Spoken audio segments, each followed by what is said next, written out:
noches.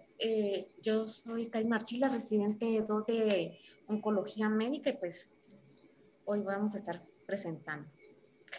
El día de hoy se va a presentar un caso clínico sobre cáncer de recto. Y entonces en la agenda lo que tenemos es el caso clínico y la revisión bibliográfica.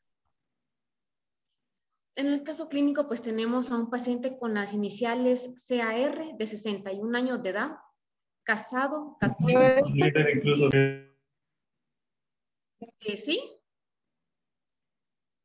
Bueno, casado, católico, originario de Cobán, perito contador, con historia de consumir aproximadamente de 5 a 6 cigarrillos al día por 33 años y de tomar por 44 años cada 15 días hasta la embriaguez, dejándolo hace un año.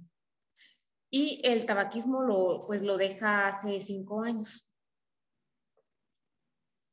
En la historia tenemos que el paciente en febrero del 2020 inicia con rectorragia asociado a pérdida de peso de 30 libras, razón por la cual él consulta en Cobán con 2 médicos internistas, quienes le indican que cursa con hemorroides, por lo que le dan tratamiento tanto tomado como tópico.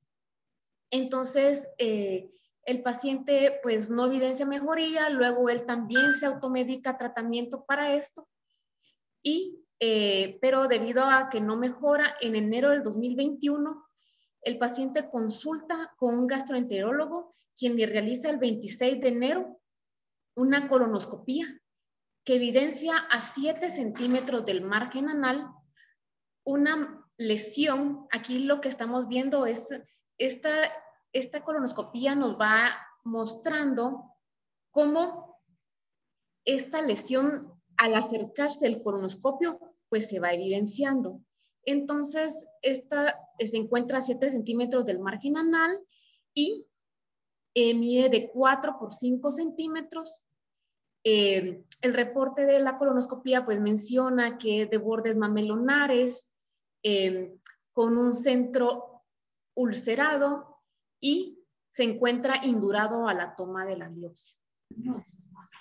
Entonces, pues le toman una biopsia y entonces se evidencia que tiene un patrón celular difuso, pseudoglandular, como lo podemos ver aquí, con células con núcleos hipercromáticos y pues que no se puede ver tan bien, pero que tienen pues, varios números de mitosis.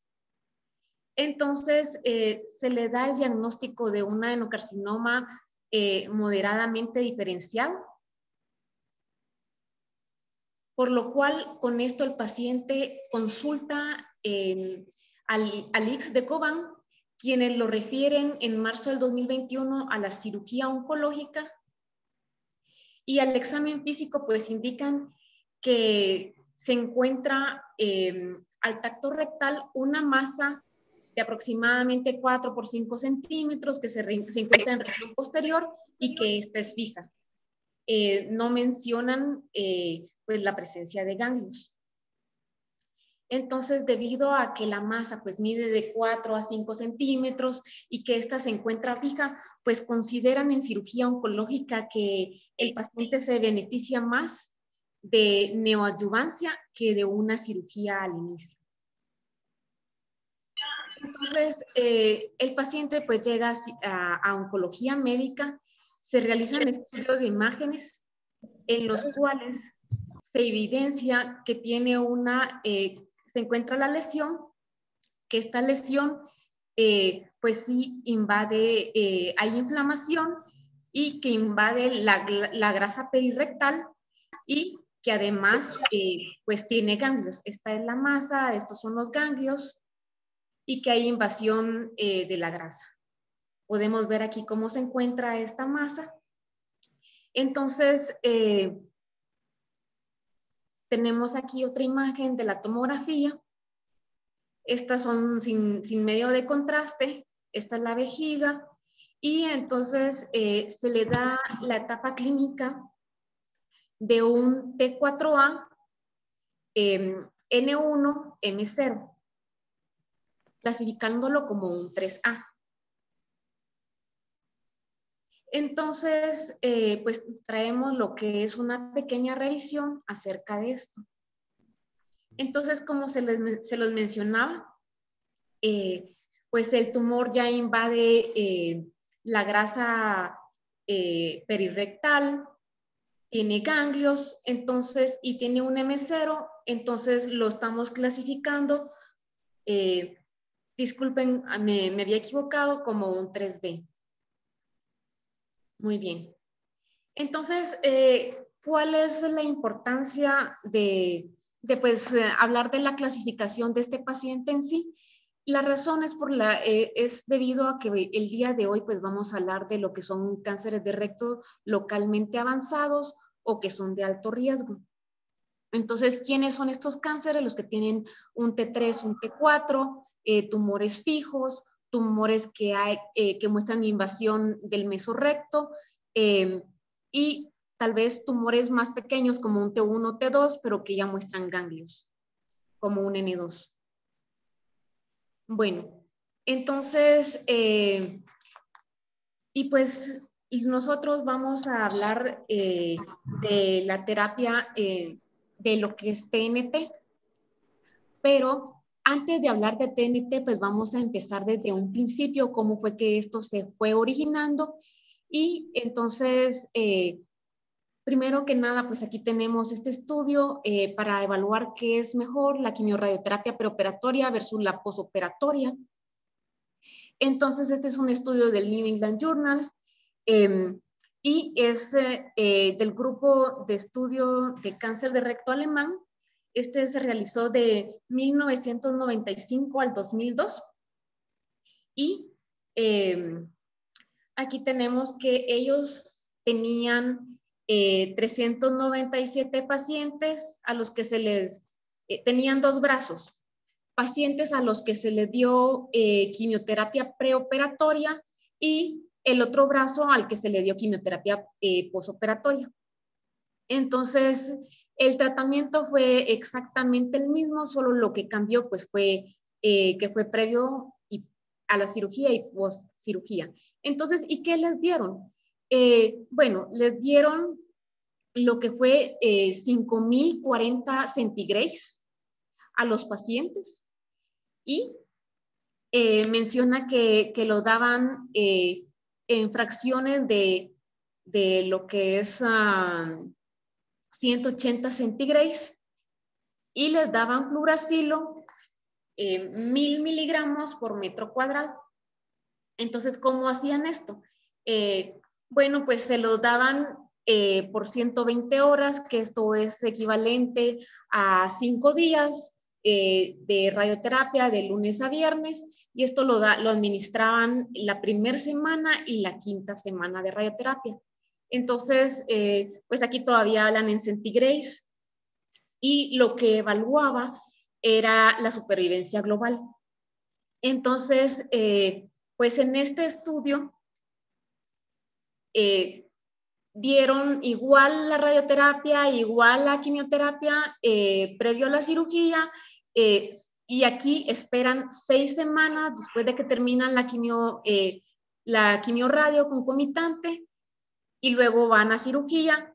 Y entonces tenemos aquí que en la supervivencia global, para los pacientes que tuvieron quimiorradio preoperatoria, la supervivencia global fue de 74%, versus los que tuvieron quimiorradio posoperatoria del 76%, pero esto no fue significativo, con una P de 0.80.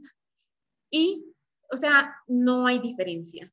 Y luego tenemos la supervivencia libre de enfermedad y tenemos que para la quimioradio preoperatoria, pues tuvieron una supervivencia libre de enfermedad del 68% de la población, y para aquellos que tenían quimioradio posoperatoria de un 65%, pero no hubo diferencia porque tenemos una P de 0.32.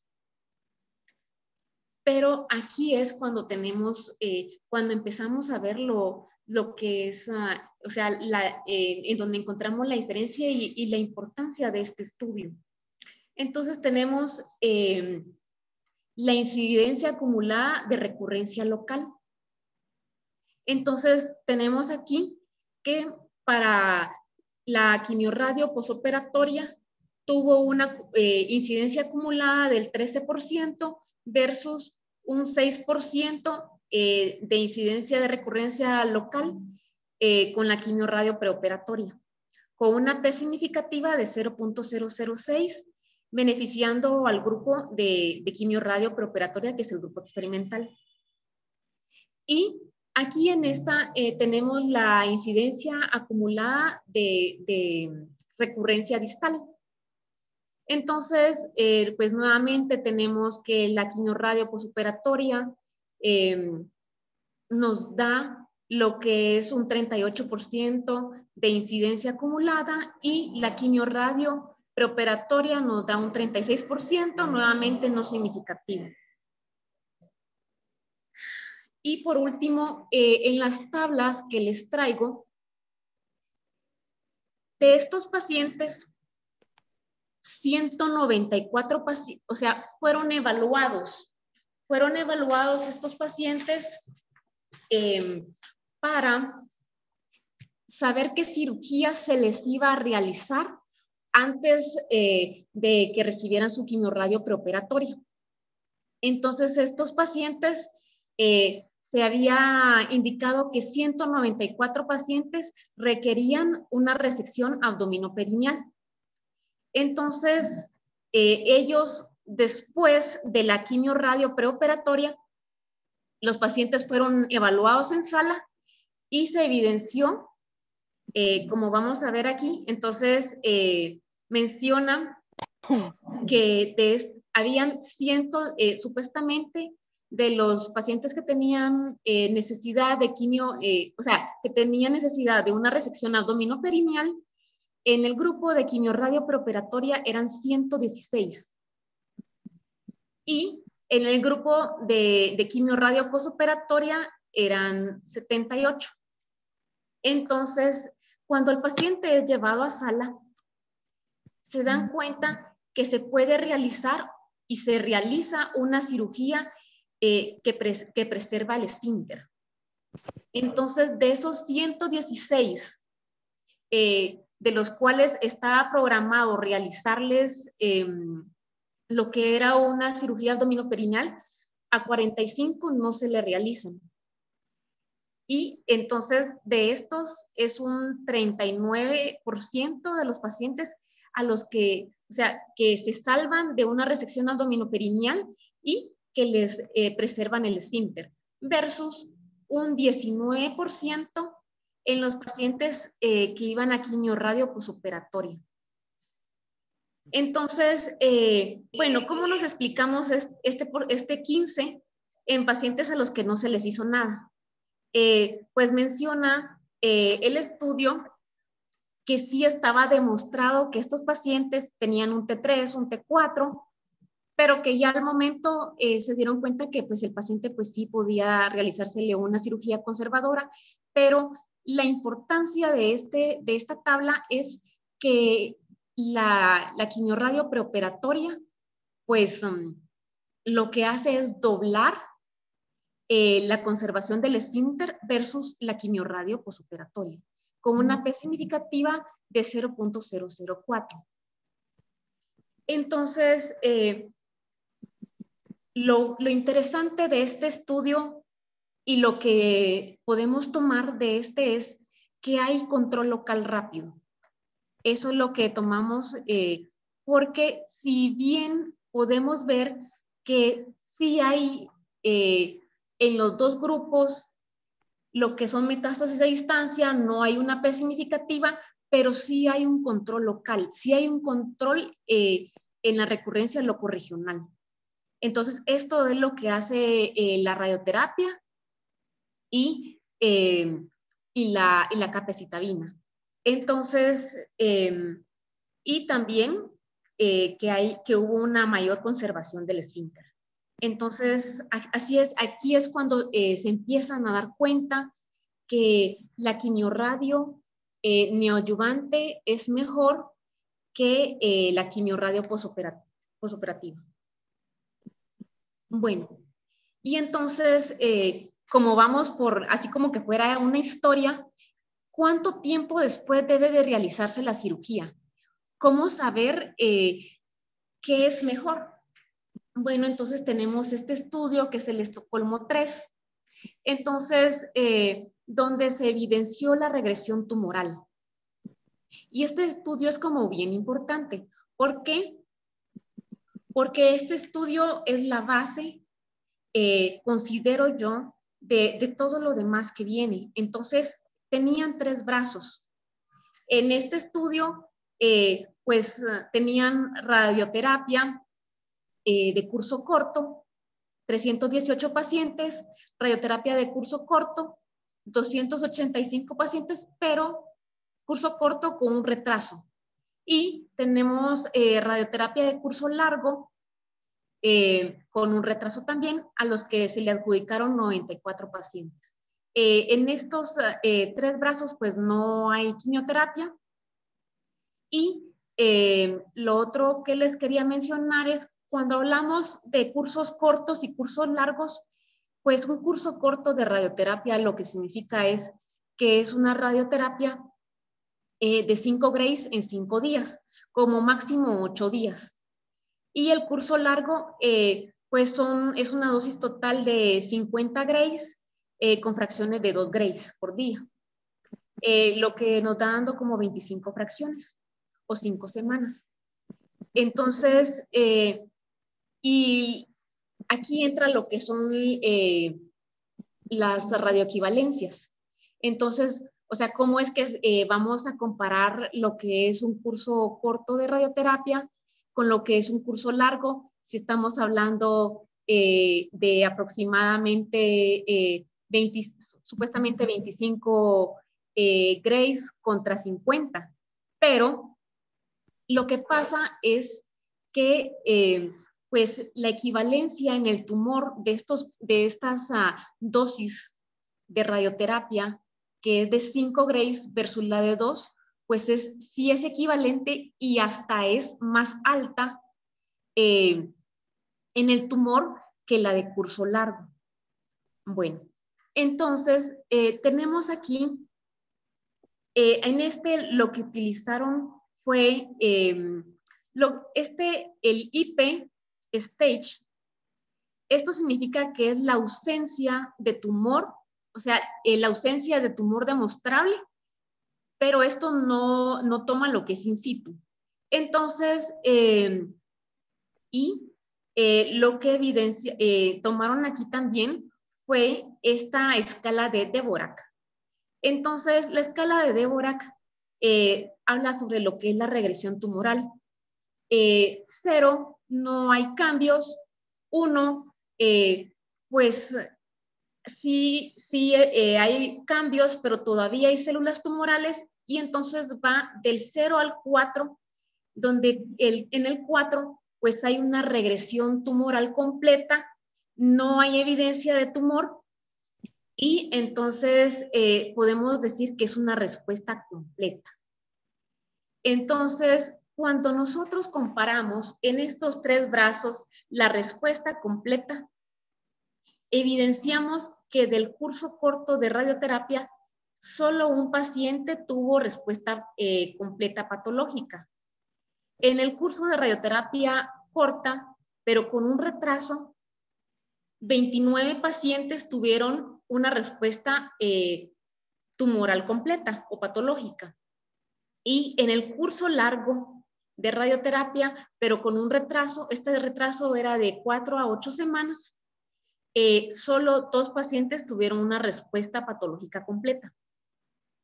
Entonces, aquí lo que podemos ver, o sea, ¿por qué el curso corto nos permite a nosotros tener una respuesta patológica completa? Bueno, primero que nada, pues nos da tiempo. nosotros empezamos a contar el tiempo desde el primer día de radioterapia.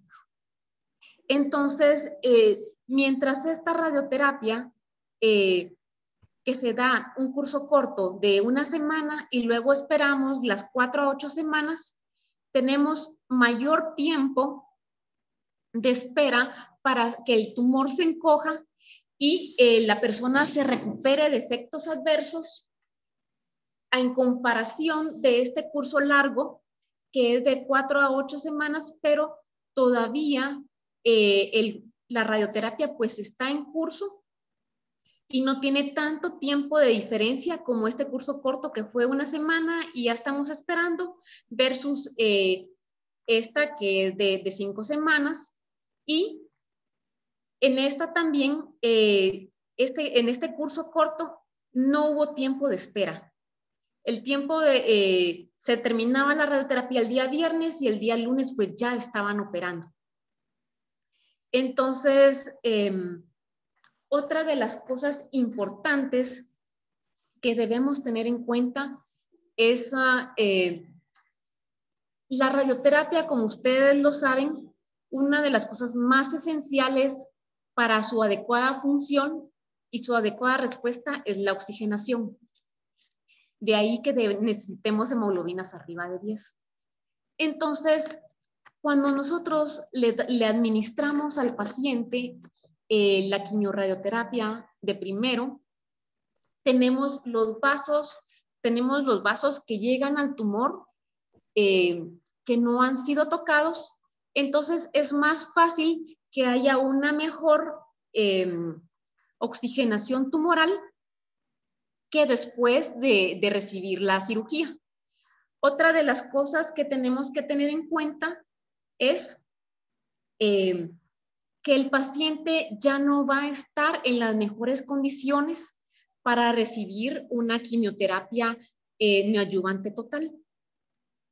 Porque en el primer estudio que les comenté, que era el estudio alemán, muchas de las violaciones que se dieron fue en el brazo de la radioterapia, de la quimiorradioterapia posoperatoria, porque ya los pacientes ya no querían recibir quimioterapia ni radioterapia y pues abandonaban el estudio. Bueno, y entonces, ¿qué esquema vamos a usar? Bueno, tenemos lo que es lo estándar, y lo estándar es la radioterapia de 50 grays en 5 semanas más capecitabina, que en este estudio pues dieron 1.600 miligramos, y este es el estudio Prodigy 23. Bueno, en este estudio pues se realizó en 35 hospitales de Francia. Este es un estudio fase 3. Y aquí lo que utilizan, aleatorizan a los pacientes uno a uno. Eran tumores T3 y T4, podían tener ganglios negativos y ganglios positivos, que tuvieran una extensión extramural, ya sea menor o mayor a 5 milímetros. Y entonces tenemos aquí el brazo estándar, en el cual tenemos, como les mencioné, daban 50 grays, pues el curso largo de radioterapia, y con capecitabina, esperaban 7 semanas y el paciente iba a cirugía. Posteriormente, los pacientes se les administraba FOLFOX 6 por 12 ciclos o capecitabina por 8 ciclos. Y tenemos el brazo de TNT, que lo que significa es neoadyuvancia total, tratamiento de neoadyuvancia total. Y entonces aquí ellos introducen lo que es Folfirinox antes de la radioterapia.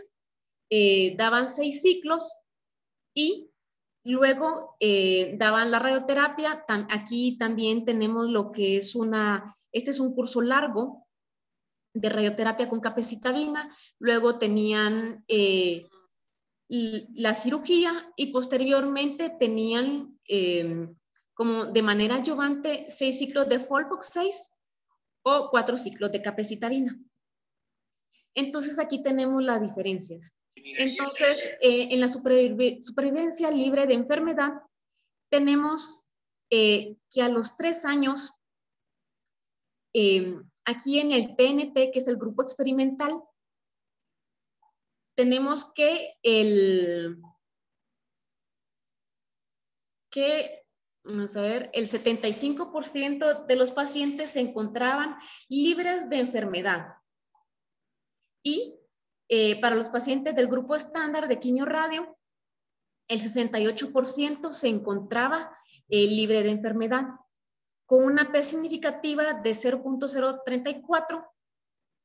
Fue un total de 136 eventos, con un hazard ratio de 0.69, lo que significa que hubo una reducción del riesgo de 31%. Y tenemos aquí en esta otra tabla lo que es la supervivencia libre de metástasis. Y en esta tenemos para los 3 años de lo que es TNT o grupo experimental de un 78% versus un 71% del grupo estándar. Con un hazard ratio de 0.64, reducción del riesgo de 36% con una P significativa de 0.017. Bueno, ¿y esto qué nos dice? Entonces, esto nos indica que el introducir oxaliplatino de manera neoadyuvante nos va a controlar lo que son las metástasis a distancia. Entonces, lo que es la radioterapia y la capecitabina, pues sí nos dan control local. Muchos de los pacientes están sangrando, necesitan control de la hemorragia, pero el añadir oxaliplatino a este estudio nos demuestra que el oxaliplatino pues, nos va a ayudar con las metástasis a distancia. Entonces, de esta manera lo controlamos. Luego, pues tenemos este estudio, el rápido, que es en sí en lo cual se basa la clase del día de hoy o presentación. Este es el estudio rápido, es un estudio fase 3. Este estudio se realizó en varios países, es internacional, y aquí lo que hicieron fueron 2 brazos. Uno, el brazo estándar, que tenemos las 5 semanas de radioterapia. Tenemos lo que son 8 semanas más menos 2 de espera, la cirugía, y luego tenemos la adyuvancia, que puede ser Capox o FOLFOX, de 6 a 8 semanas después. Y tenemos el grupo experimental, donde tenemos la radioterapia de curso corto. De 1 semana, esperamos de 11 a 18 días, y aquí lo que me gusta es que este tiempo de espera que tenemos aquí, ellos deciden introducir la TNT o neoadyuvancia total en este tiempo. Entonces, ellos incluyen en este tiempo en el que se estaba esperando para que haya una respuesta tumoral o una regresión tumoral, Capox por 6 ciclos o FOLFOX por 9 ciclos, y este es un tiempo de 18 semanas, y posteriormente a ello una espera de 2 a 4 semanas y luego la cirugía. Entonces, como vemos, tenemos la cirugía, tenemos lo que es la radioterapia de ciclo corto, que ya aprendimos que tiene radioequivalencia con el ciclo largo y que hasta es más que lo que es el ciclo largo de radioterapia, y que nos da mucho más tiempo de espera para una regresión tumoral. Y tenemos también que se aprovecha el tiempo para incluir lo que es TNT en un paciente que todavía se encuentra fit porque no ha sido llevado a sala, en el que incluyen lo que es oxaliplatino para evitar, tenemos aquí control local y control a distancia. ¿Y por qué la capecitabina aquí? Bueno, porque en esta radioterapia de ciclo corto la radioterapia va sola.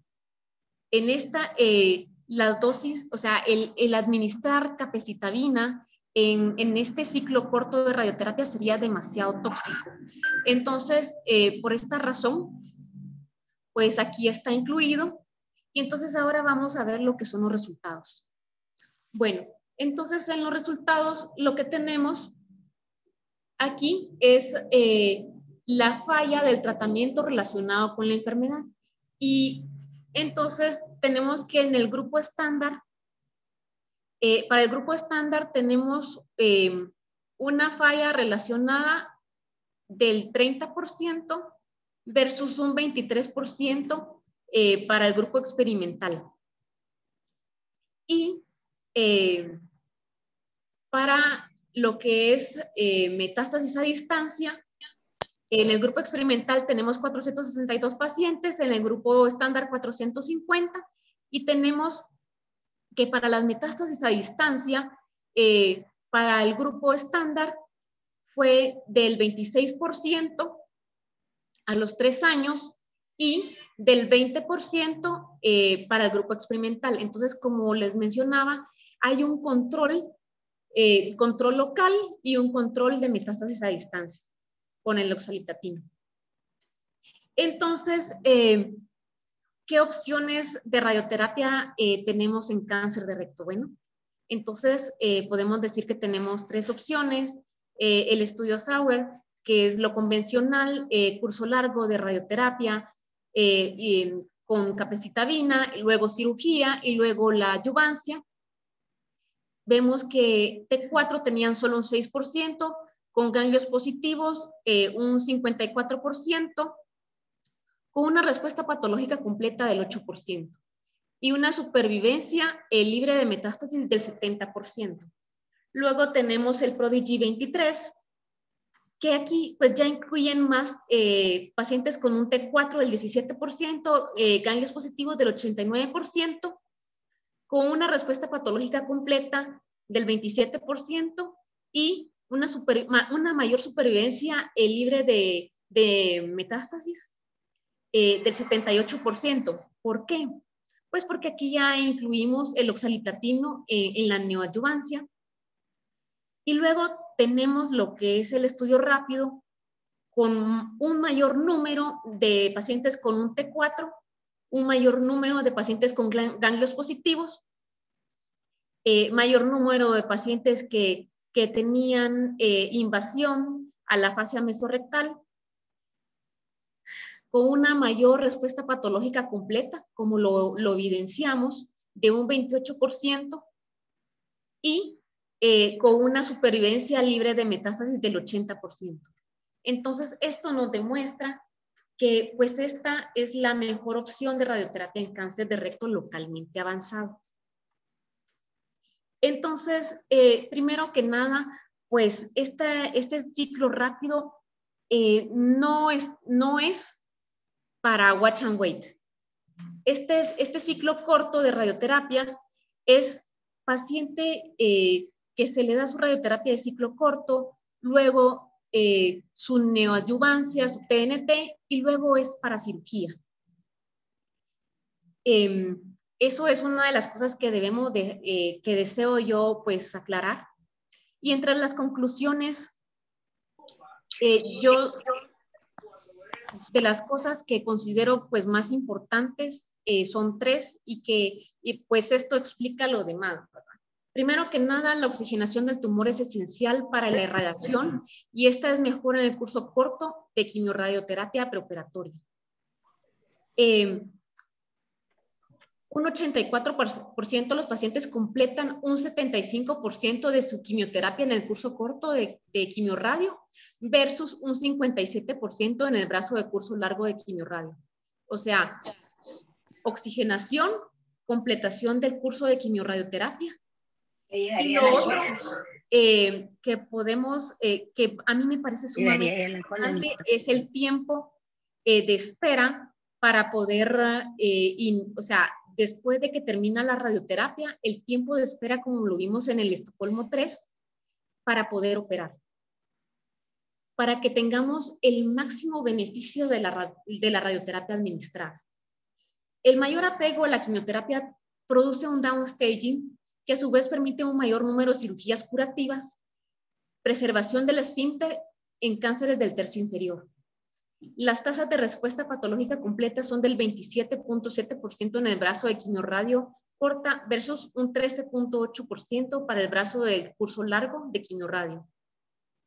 Y la disminución en la tasa de metástasis a distancia y la disminución en la tasa de falla del tratamiento fue observada en el brazo de curso corto de quimiorradio versus en el brazo de curso largo.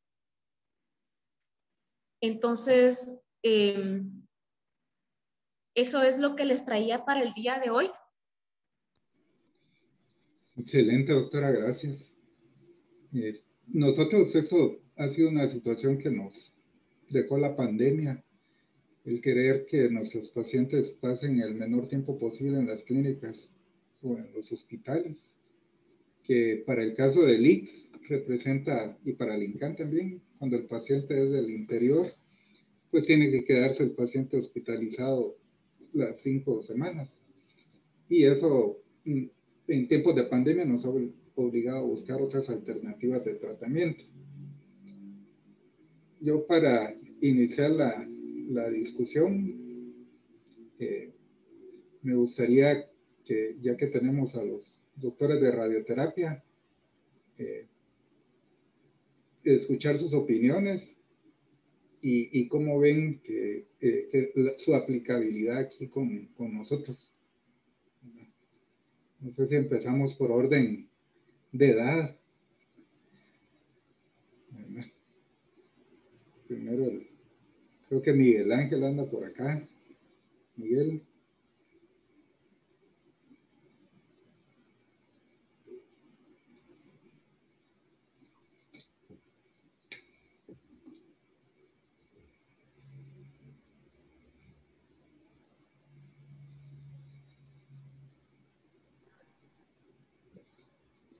¿No está Miguel?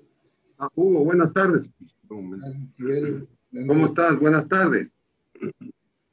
Igualmente, doctora. Gracias por la plática. Bastante completa. Y sí, efectivamente, actualmente hay una discusión entre el curso corto y el curso largo. Y el tradicional ha sido el curso largo. Ahora, con algunos estudios se ha demostrado las ventajas del curso corto, especialmente, en mi opinión, en cuanto a apego al tratamiento. Eso es muy importante, porque en nuestros países el abandono es un hecho real, y especialmente en la forma institucional. Entonces, el curso corto ayuda, y efectivamente es equivalente al curso largo. El estudio rápido, por ejemplo, muestra algunas diferencias a favor del curso corto, pero hay que tomar en cuenta que el estudio rápido tiene criterios de inclusión y de exclusión. Uno de los criterios de exclusión son los tumores bajos, o sea, anorrectales. Y esto hace que ese grupo esté fuera, y ese es un grupo que tiene cierta dificultad, digamos. Tiene otra desventaja, o desventaja si depende de donde estemos. Como usted lo mencionó, no está diseñado para watch and wait. Y tiene una cosa que nunca la mencionan, pero que si uno lee el estudio de espacio, ve que aproximadamente el 40% de los pacientes que estuvieron en el brazo largo no recibieron adyuvancia. Es decir, no recibieron el Folfox posteriormente, solo recibieron la quimioradio. Entonces, esos son factores que uno debe tomar en cuenta para no pensar que necesariamente el curso largo es mejor que el corto. Es decir, en términos de, en mi opinión, y de varios estudios, en términos de supervivencia y control local son muy similares. La ventaja del curso corto, en mi opinión, es esencialmente el apego al tratamiento y la facilidad para muchos pacientes y para muchas instituciones de poder proveer un tratamiento efectivo, mucho más rápido y más económico. El curso largo, digamos, para mí la ventaja que tiene es el hecho de que cada vez más hay más estudios y más confirmación de la política de Watch and Wait. Actualmente hay un estudio que lo mencionan poco, pero que es una iniciativa derivada del Sloan Kettering en Nueva York y que está extendiéndose a otros centros en Estados Unidos, que es el artículo del doctor Aguilar García. Ellos hicieron un curso largo, después hicieron toda la neoadyuvancia, digamos, la neoadyuvancia con el Folfox, los 6 ciclos, y en su estudio hicieron 6, 8, y no recuerdo si hasta 12 ciclos de Folfox, creo que 10, no estoy seguro ahorita. Y esperaron en distintos grupos 8 semanas, 10 semanas, 12, 16, hasta 24 semanas. Y ellos observaron en su estudio que la probabilidad de una respuesta completa y de conservación del esfínter sube hasta 48% si uno se espera un tiempo de aproximadamente 20 a 24 semanas antes de decidir la cirugía. Esto lo menciono. Esto es un estudio que se está desarrollando, no es una política todavía, es institucional de Sloan Kettering, pero muy interesante, porque creo que uno cuando tiene una situación de un CA recto, especialmente si es bajo, y la cirugía implica la resección abdominoperineal, y tiene la oportunidad, debe plantearle al paciente la opción de Watch and Wait, en mi opinión. Yo creo que si a uno se la plantean, entiende bien, entiende también que puede haber un poco más de toxicidad con más ciclos de Folfox y todo esto, pero tiene hasta más o menos la mitad de conservar el ano, es una opción. Mientras el curso corto, no, por ahora, no se utiliza con la política de Watch and Wait. Nosotros por ahí está Mariluna, y puede contarle la experiencia, hicimos un estudio en el INCAN de curso corto, lamentablemente no se pudo continuar, solo vimos creo que 5 pacientes, a los cuales les fue muy bien. Una paciente falleció, pero por una trombosis pulmonar, pero todos fueron llevados a cirugía y están bien.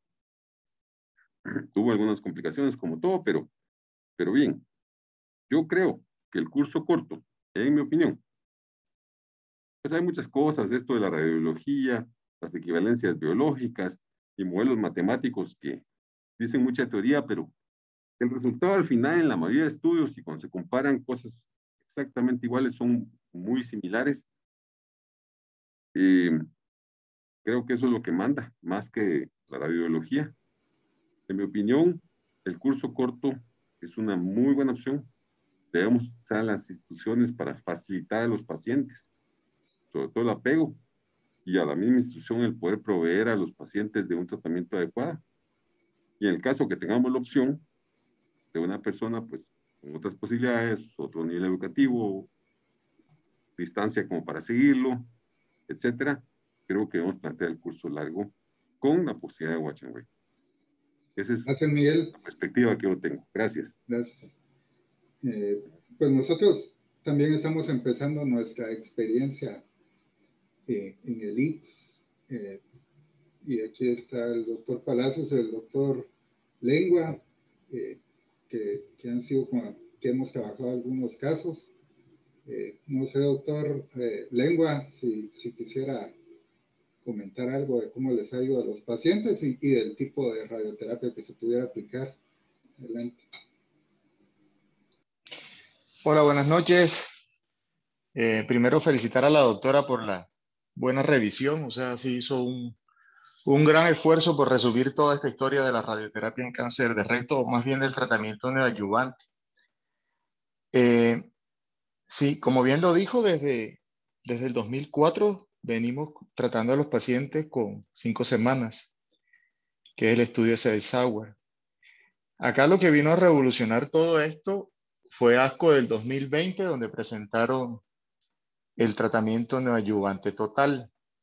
Es que sí hemos discutido mucho ciclo largo, ciclo corto, pero ahorita lo que está ahí metido es el TNT, tratamiento neoadyuvante total, ¿Qué es lo que se busca con esto, hombre? Que el paciente reciba rápido el tratamiento sistémico, porque de esta forma disminuye la progresión de la enfermedad a distancia. Pues se ha visto que hasta un 30% de los pacientes en ciclo largo hace metástasis a hígado. Entonces, en el momento en que ellos están yendo a recibir su radioterapia, en ese momento el paciente está progresando en ese porcentaje. Y ya cuando metieron tratamiento neoayudante total en ASCO del 2020, que hay 3 estudios, 2 que mencionó la doctora, que esos son así tal cual para neoadyuvancia, y está el OPRA, que es para watch and wait. Entonces, ahí fue cuando empezaron a ver los resultados. ¿Qué pasó allí? Hombre, que antes, y eso lo hemos discutido mucho con los coloproctólogos, porque ellos tienen todavía metido en la cabeza de que ciclo corto es irradiar, termina viernes y operar la semana siguiente. Esto ya no es así en este estudio rápido. Esto es, el paciente hizo sus 5 días de radioterapia y se fue a hacer su quimioterapia con sal y platino, o sea, en base a sal y platino, una quimioterapia completa. Y después se fue a operar. Entonces, por eso a estos pacientes les da chance de que sí tengan una buena respuesta completa. Y el rápido comparado con Sauer, o sea, con lo tradicional, no es igual en la respuesta completa. Es el doble de respuesta completa. Estamos teniendo, en los casos que mostró la doctora, en la comparación, si se pone doctora, bueno, no se puede pues, pero en ese cuadrito, que estamos casi en un 28% de respuesta completa en aquellos pacientes que se seleccionan para 5 días y después la quimio completa y después operación y después más quimio, versus el 14%. O sea, duplica la respuesta completa, disminuye las metástasis a distancia.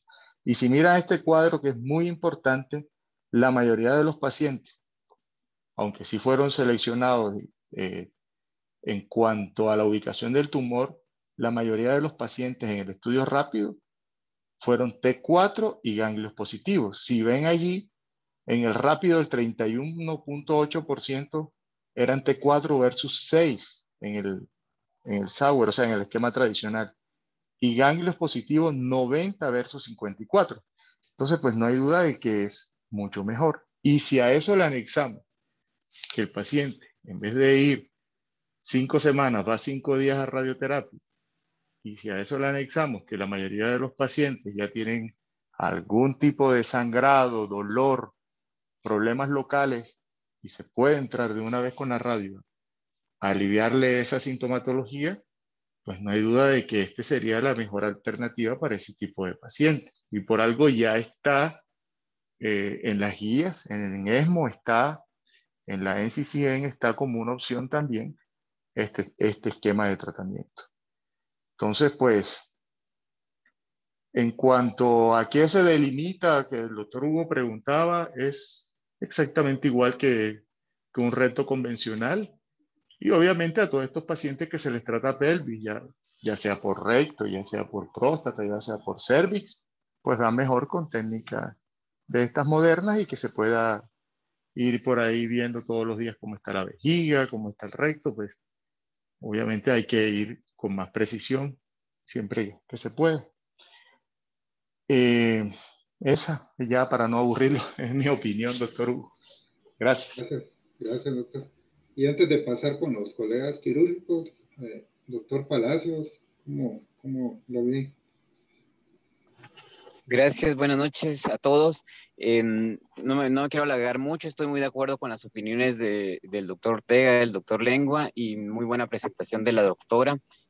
Yo solo lo resumiría así. Hasta ahora lo que tenemos es que es el estudio que demostró que no es inferior el ciclo corto versus el ciclo largo, pues nos hace tener las dos opciones válidas para escogerlo, sabiendo que ninguna es inferior a la otra.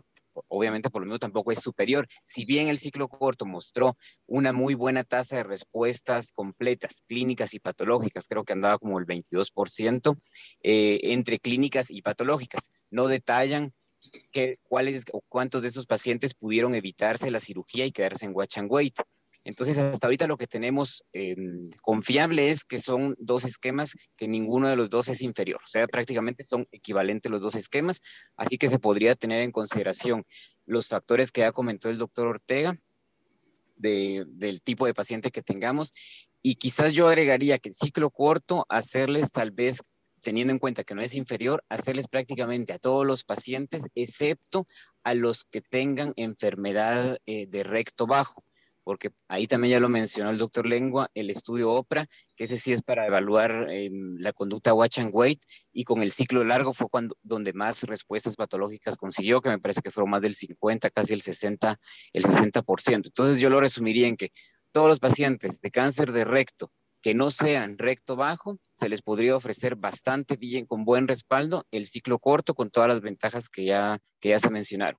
Y dejar el ciclo largo para pacientes que tengan enfermedad en recto a distancia, dando tiempo para ver si pueden los pacientes quedarse en el grupo de watch and wait. En eso lo resumiría yo. Y esa sería mi opinión. Excelente, gracias. Doctor Castro. Sí, ¿qué manda? Aquí le habla la doctora Mariluna García. Hola, doctora, adelante. Buenas noches. Yo solo voy a resumir nuestra experiencia que tuvimos en el INCAN sobre estos pacientes. Hicimos un protocolo con el doctor Ortega. Esto fue antes de la pandemia, ¿verdad? Nuestro protocolo se basó en el estudio de Meyers y pues damos ciclo corto de radioterapia, seguido de un descanso de 2 semanas, y luego se iniciaban 4 ciclos de Folfox, y luego se daba un descanso de 4 semanas y el paciente iba a cirugía. De los 5 pacientes que tuvimos, uno tuvo respuesta patológica completa, que era un paciente masculino de 38 años de edad. Los demás sí tuvieron downstaging, ¿verdad? Ellos sí disminuyeron el tamaño tumoral, todos pudieron ir a resección, con excepción de una paciente que falleció durante la quimioterapia. Durante el 3er ciclo de quimioterapia no tuvimos tantos datos de ella porque la paciente falleció en Jutiapa, se fue a Jutiapa, tuvo diarrea, refirió la hija, ¿verdad? Y la ingresaron y pues no supimos exactamente si fue al final de una sepsis o tuvo alguna otra complicación. Fue la paciente que se perdió. Luego los demás pacientes pues sí estuvieron controlados ahí con nosotros. Una paciente hizo una tromboembolia pulmonar también durante la quimio, la cual se anticoaguló, estuvo hospitalizada cierto tiempo, no atrasó los días de tratamiento. Logramos cumplir los días establecidos para cada tratamiento secuencial, ¿verdad? Y pues en todo se logró la resección y tuvieron una buena respuesta. Entonces esa fue la experiencia que tuvimos. De ahí, por la pandemia, ya no pudimos hacer las coordinaciones con el Hospital Roosevelt San Juan, que era con los que teníamos que hacer coordinaciones, y también con los del INCAN, ¿verdad? Porque eran pacientes de diversos centros, pero pues nos fue bastante bien. Y nuestros criterios de inclusión eran tumores de recto medio o de recto superior. No incluimos tumores de recto inferior, por lo que ya se comentó previamente. Gracias, doctora. No sé si algún otro colega de radioterapia, antes de que pasemos a cirugía, quisiera opinar, tuviera alguna otra opinión.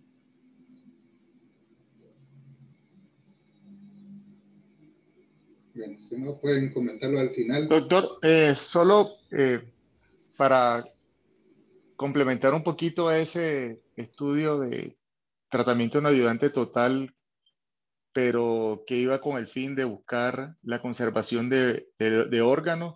Ahí los 2 brazos fueron uno, iniciando con radioterapia, siempre ciclo largo, no hubo ciclo corto allí, el OPRA, y otro, la radioterapia después. Y lo que se encontró es que hubo mejor respuesta, o le fue mejor a los pacientes que iniciaban con radioterapia. Entonces, por ahí entrar con radioterapia, pues tanto en el rápido como en ese estudio, pues nos mostró que hay más beneficio como que entrarle al paciente con radio. Eso, nada más, gracias. Gracias, doctor Rafa. Y ahora pues tenemos que entrar a una parte medular. ¿Ustedes como cirujanos se sienten cómodos con este abordaje? Veo a varios cirujanos y quisiera pedir su opinión.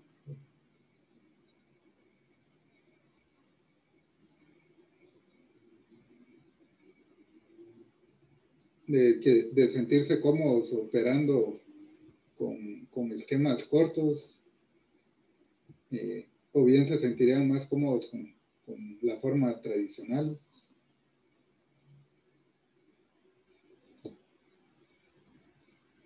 También tímidos los cirujanos. ¿Qué tal, Hugo? Buenas noches. Pues creo que de alguna manera, pues uno tiene que ir entrando a los cambios y pues como mencionaron, pues esta es con la nueva tecnología que existe de los aceleradores de lineales, no cabe duda que esto ha ido marcando una diferencia y se ha ido adquiriendo cada vez más experiencia y pues la conclusión es esa, ¿va?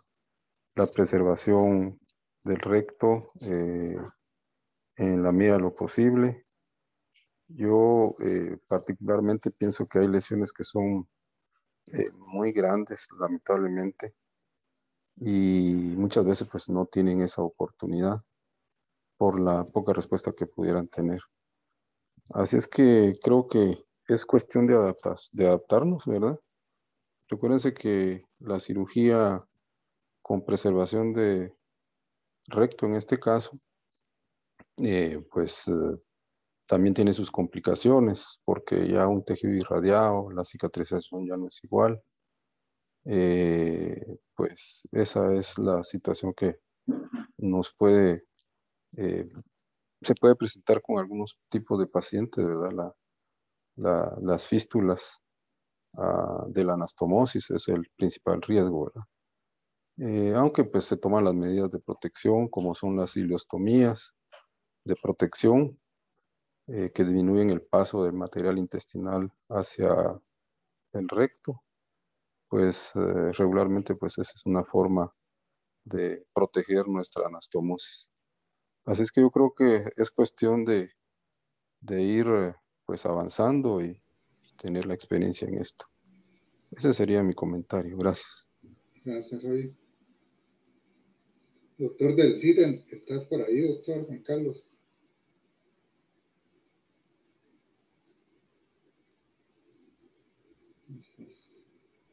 Una pregunta, y al caso que presentaron, ¿cómo le fue? Ya no supimos, respondió, porque sí se veía una lesión avanzada en la tomografía, ya se salía de la grasa perirectal. Me recuerdo haber visto una lesión ya importante con conglomerado ganglionar hacia el lado derecho, creo yo, o izquierdo del paciente. Sí, izquierdo, doctor. Sí, fíjese que pensando en eso, se revisó el día de hoy cómo estaba el paciente y cómo iba, y entonces va en su tercer ciclo de TNT, esperando a ser presentado para ser llevado ya a sala. Entonces ahorita va en su tercer ciclo. Pero le hicieron tacto rectal para ver cómo está eso. Fíjese que como yo solo revisé el Medix porque yo no tengo acceso al paciente, entonces le mentiría, porque yo me encuentro en el hospital militar, no estoy en la consulta externa. Este es otro aspecto importantísimo y esto va para todos los residentes, hay todos obviamente, ¿verdad? Que muchas veces pues tratamos de implementar algún tratamiento, pero sí es importante, por lo menos en un tiempo prudencial, examinar al paciente para ver cómo va, porque puede ser que caigamos en errores de que no hay ninguna respuesta y pues ya no tenemos pues tomar alguna decisión oportuna, ¿verdad? Y si es importante, pues que por lo menos, no sé cuánto ciclo piensan evaluarlo o hacerle por lo menos un tacto rectal o un ultrasonido transrectal, que sería lo ideal para ir valorando la respuesta, ¿verdad? Fíjese, doctor, que el plan sí estaba que en esta O sea, que en esta última evolución, ir a presentar al paciente antes de que llegase a tener una respuesta, si la tuviese, una respuesta total, ¿verdad? Entonces, pero sí, ese es el plan y está en su tercer ciclo. Gracias, doctor. Muy bien, gracias a usted.